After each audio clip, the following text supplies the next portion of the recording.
Channel cameras done. Thank you so much. Keeravani గారు, ఇందాక మీరు దెయ్యాల గురించి నాకు ఎందుకు స్వరాల గురించి అడిగితే బాగుంటుందని అన్నారు కదా, సో ఆ లైన్ని మేము పట్టుకున్నామన్నమాట. ఇప్పుడు దిల్రాజు గారు, ఆశీష్ గారు, వైష్ణవి ఉన్నారు కాబట్టి ఒక స్వరం, ఒక రాగం, ఒక పాట ఏదైనా వాళ్ళకి డెడికేట్ చేయాలంటే ఏది చేస్తారు? నేను దిల్రాజు గారికి సరిగమ పదనిసల్లో మా అనే స్వరాన్ని డెడికేట్ చేస్తాను.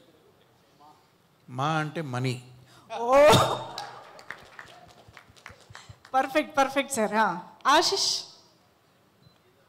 ఆశిష్కి స్వరం డెడికేట్ చేయను కానీ సాహిత్యాన్ని డెడికేట్ చేస్తాను. ఓకే.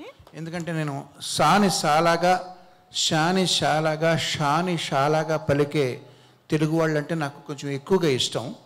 బట్ నేను ఇక తెలుగు రాని వాటిలాగా బిహేవ్ చేయదలుచుకున్నా.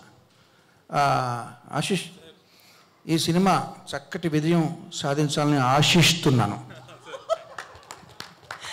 వావ్, వర్డ్ ప్లే అంటే కీరవాణి గారి తర్వాతే. వైష్ణవి సార్. వైష్ణవి నాగదేవత. వైష్ణవి ఏంటి లవ్ మీ ఇఫ్ యూ డేర్తో చాలా చక్కగా నీ నటన పటిమ చూపించావు. So kill me if you లవ్లో ఇంకా నీ విశ్వరూపం చూపిస్తావని, దానికి నేనే మ్యూజిక్ చేయాలని నేను కోరుకుంటున్నాను. ఇదేదో కొత్త న్యూస్ లాగా ఇంట్రెస్టింగ్గా ఉంది ఇది. ఓకే, మేము వెయిట్ చేస్తూ ఉంటాం సార్ ఆ కబురు కోసం. ఎనీవే, సో సార్ ఎందుకంటే నువ్వు అందులో ఇంకొక పాట పాడుతున్నావు కాబట్టి. ఓ ఎస్. సో కీరవాణి గారిని మాట్లాడవలసిందిగా రిక్వెస్ట్ చేస్తున్నాం.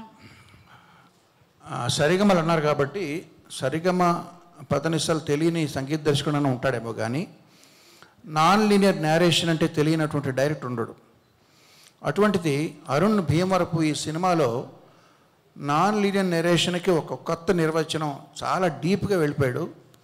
సో ఈ సినిమాని ముఖ్యంగా మా చిన్నాన్నగారు విజేంద్ర ప్రసాద్ గారు, మా మిత్రులు డైరెక్టర్ సురేందర్ రెడ్డి గారు, వాళ్ళిద్దరూ చూసి వాళ్ళు నాకు ఫోన్ చేసి వాళ్ళ మనోభావాలు నాకు చెప్తారని నేను ఆశిస్తున్నాను. నేను చాలా ఈగర్గా వెయిట్ చేస్తున్నాను. ఎందుకంటే ఒక కొత్త ప్రయోగానికి తెరతీశాడు ఇందులో అరుణ్.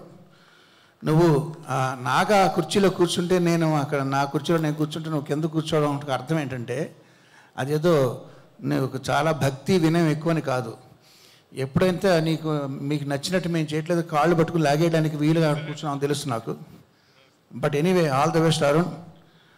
నాగా, అరుణ్, మీతో జర్నీ సినిమా పక్కన పెడితే ఆ జర్నీ అనేది చాలా ఎంజాయ్ చేసిన జర్నీ అది. ఇందాక అరుణ్ లాంగ్ స్పీచ్లో పసలపూడి గారు, వంశీ గారు కథలు గుర్తొచ్చినాయి. ఆ ఎక్స్పీరియన్స్ అవన్నీ మిస్ అవుతున్నామని చెప్తే నేను కూడా అవన్నీ మిస్ అవుతున్నాను.